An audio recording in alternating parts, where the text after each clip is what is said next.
Olá, queridos, amados do Senhor Jesus Cristo, queridos irmãos de Nova Aliança, do grupo Mensagem do Pastor e do Púlpito, muito bom dia, segunda-feira.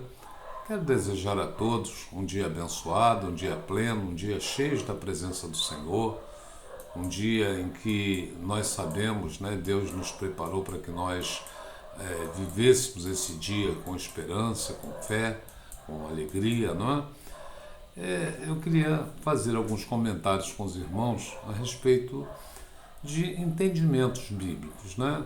Realmente existem muitas coisas que a Bíblia diz que, pelo menos para mim, né, eu fico assim como que ruminando durante alguns dias, algum tempo na minha mente e de repente me vem o entendimento, né? Hoje, por exemplo, eu estava lendo Mateus capítulo 5, no verso 3, que é o texto das bem-aventuranças, né? E lá Jesus diz assim: bem-aventurados os pobres de espírito, porque deles é o reino dos céus.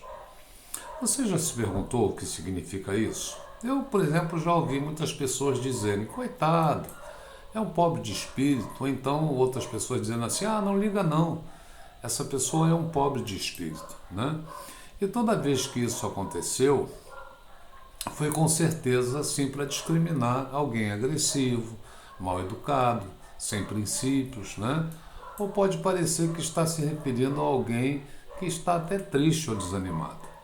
Mas há algum tempo atrás eu li este mesmo texto de Mateus na Bíblia da linguagem dos dias de hoje, né? E eu me lembrei dela hoje e eu observei melhor o significado desse conteúdo, porque na Bíblia da linguagem dos dias de hoje, diz assim: felizes as pessoas que sabem que são espiritualmente pobres, porque deles é o reino dos céus, né?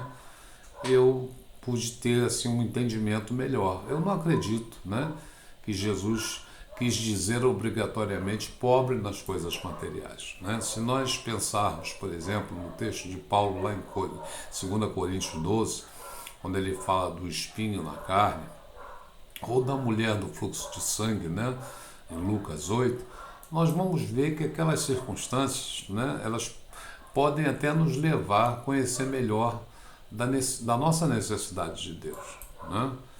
Então eu aprendi e entendi uma coisa, que quando Jesus disse o Sermão da Montanha, falando de pobres do espírito, ele quis dizer que são aqueles que aceitam que por si mesmos, né, não são suficientes para nada, né? Na verdade, nós simplesmente não somos suficientes, mas na prática nós tentamos ser. A verdade é essa, né? Nós tentamos tanto ser autossuficientes e independentes que às vezes acreditamos na mentira de que essas coisas, né, nos tornam fortes, né? Mas esses são os caminhos do mundo, não são os caminhos do reino de Deus. Salomão diz lá em Provérbios 14 que há um caminho que ao homem parece direito, mas o fim deles são caminhos de morte, né? Então, continuando o meu comentário sobre ser pobre de espírito, eu observo que Jesus, logo depois, diz que aqueles que choram são perseguidos e são bem-aventurados. São situações difíceis, né, que ninguém pediria na sua vida ou consideraria bênçãos, né, no nosso contexto de mundo. Quando Jesus ele disse ao seu povo que eles seriam abençoados nas circunstâncias listadas na bem-aventurança, né, não foi porque ganhariam ou seriam dignos de alguma bênção. Ele disse isso porque conforme sentissem, conforme buscassem, doassem e lutassem para superar as circunstâncias ruins, desconfortáveis, difíceis, ele estaria ao seu lado. E porque ele é a bênção, né? Então eu entendo o significado disso dessa forma, né? Então considere a vida, pense nas ocasiões, por exemplo, em que o Senhor fez o que disse que faria, né? Pense nos momentos em que ele se manteve firme quando você não conseguia se firmar sozinho, né? Nas ocasiões em que ele supriu quando ninguém mais poderia suprir. Talvez até momentos em que ele não fez o que você esperava, mas te ajudou a sobreviver mesmo em meio a uma grande tristeza, né? Nós não temos condições, queridos, de viver e sobreviver com as nossas próprias forças. Nós sabemos disso, né? Nós não temos todas as respostas, mas Deus tem. Tem e vai adiante de nós na nossa retaguarda. Ele fala isso lá em Deuteronômio 31, né? Ele nos guia como um bom pastor e nos carrega no colo, né? Salmo 23, Isaías 40 também diz isso, né? Ele sabe o que nós precisamos mais do que nós mesmos, né? Então, acima de tudo, nós precisamos dele. Se usarmos a palavra humilde em vez de pobre, nós vamos entender que ele quis dizer, o que ele quis dizer no Sermão da Montanha, né? Em outras palavras, quando nos aproximamos de Deus, nós devemos perceber, amados, o nosso próprio pecado, o nosso vazio, né? Isso é pobreza espiritual. Então não devemos ficar satisfeitos ou ter orgulho no coração e achar que realmente não precisamos de Deus. Isso não é verdade. Se pensarmos assim, Deus não vai nos abençoar. A Bíblia diz que ele resiste aos soberbos, mas dá graça aos humildes. Então, nesse contexto, bem-aventurado para mim, indica a exaltação celestial, né, e espiritual em vez de felicidade e prosperidade terrena.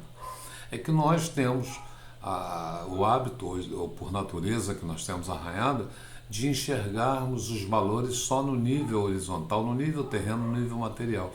Os pobres de espírito são aqueles que têm o coração dos pobres, né? Não a pobreza dos pobres, mas o coração dos pobres, mesmo a atitude dos pobres, que são totalmente dependentes, né?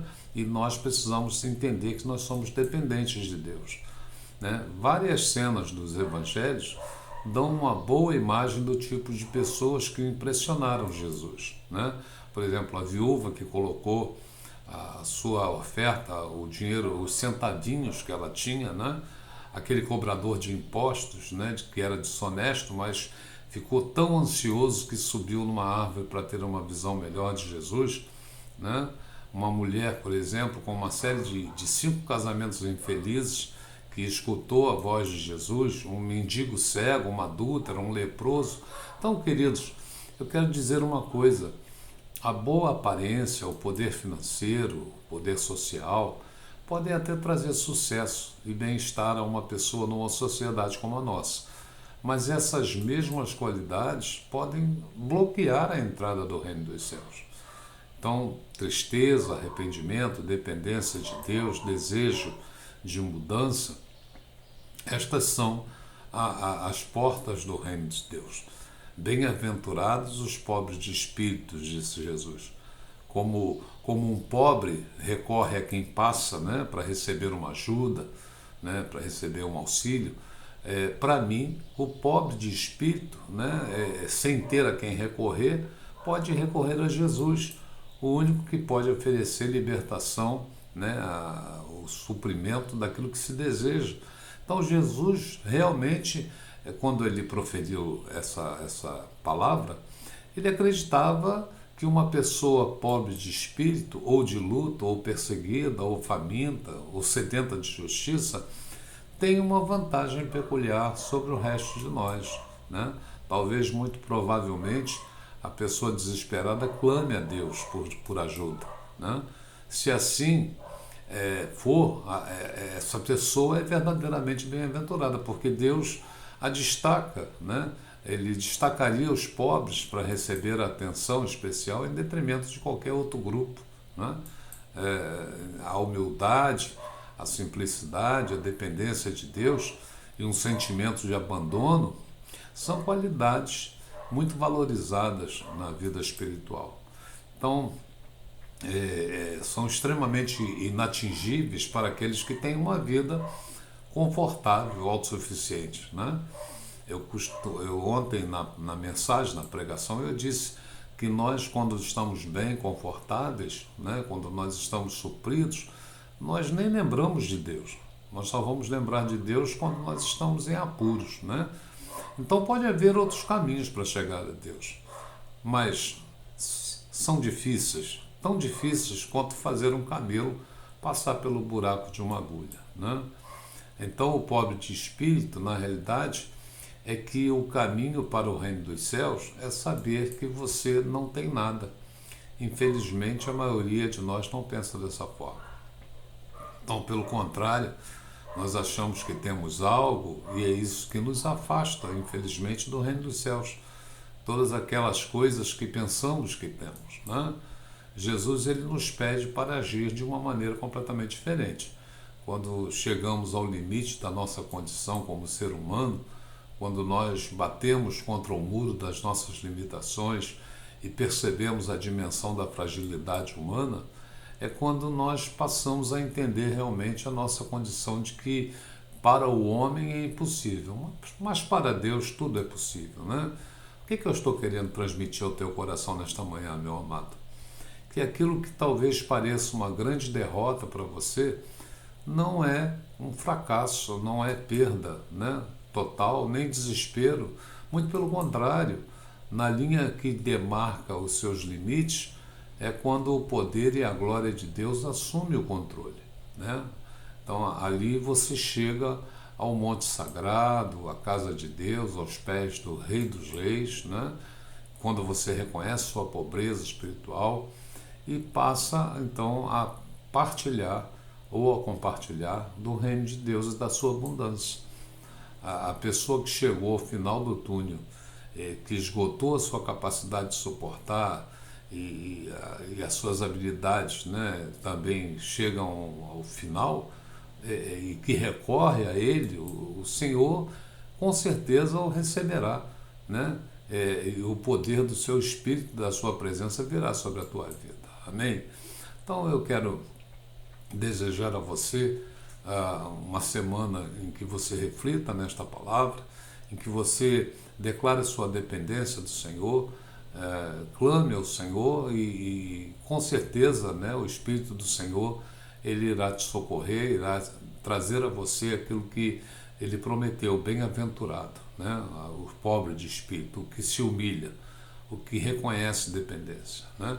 Deus te abençoe, Deus te renove, Deus te capacite, Deus te dê uma semana abençoadíssima. Nós estamos com esse canal do YouTube, compartilhe essa mensagem, né? Dê o seu like, inscreva-se nesse canal, né? Nos ajude a expandir o conhecimento dessas palavras diárias para as pessoas que precisam, né? Com certeza será uma grande bênção. Amém? Fica com Deus, um beijo no teu coração. Até amanhã, queridos, em nome do Senhor Jesus.